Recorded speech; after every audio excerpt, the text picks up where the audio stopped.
Who is winning the 2024 presidential elections in Ghana? That's the question on the minds of many Ghanaians a few days towards the election. There are 13 candidates, but truly, we have three main ones. Former President John Mahama, Nana Kwame Bediako, and Dr. Plaistow.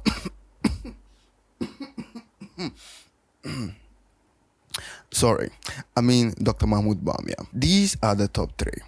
So, who wins? In all honesty, Nana Kwame Bediako does not stand a chance on winning this time. The duopoly that he's going up against, as Chairman Wontumi would say, is stronger than Apata. That leaves only two candidates from the NDC and the NPP. And between these two, if I'm being honest, I am not sure. It could go either way.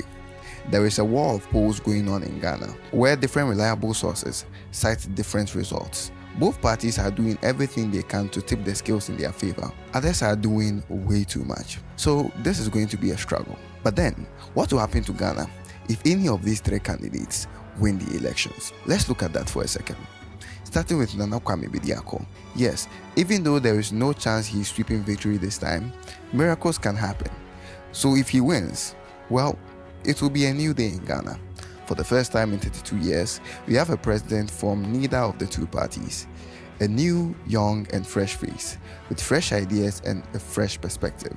His presence will attract new investors into the country. Now, whether or not he can make Ghana better is still in the hanging. Ghana has to pay its debt by 2026.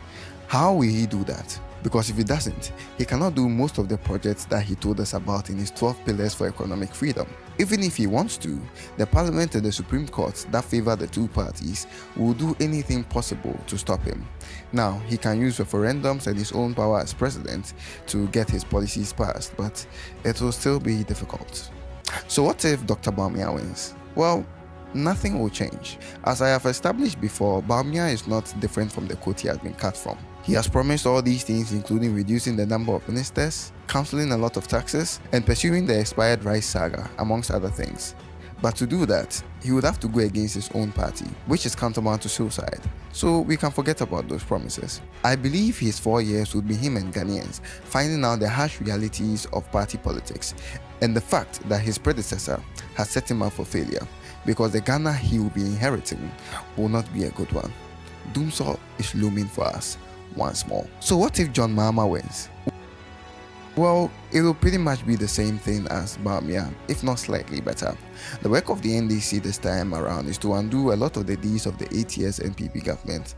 But given how corrupt these institutions have become, they have a lot of work to do, work that the NDC has not particularly been good at. If the current NPP government has taught us anything, it is how to use power.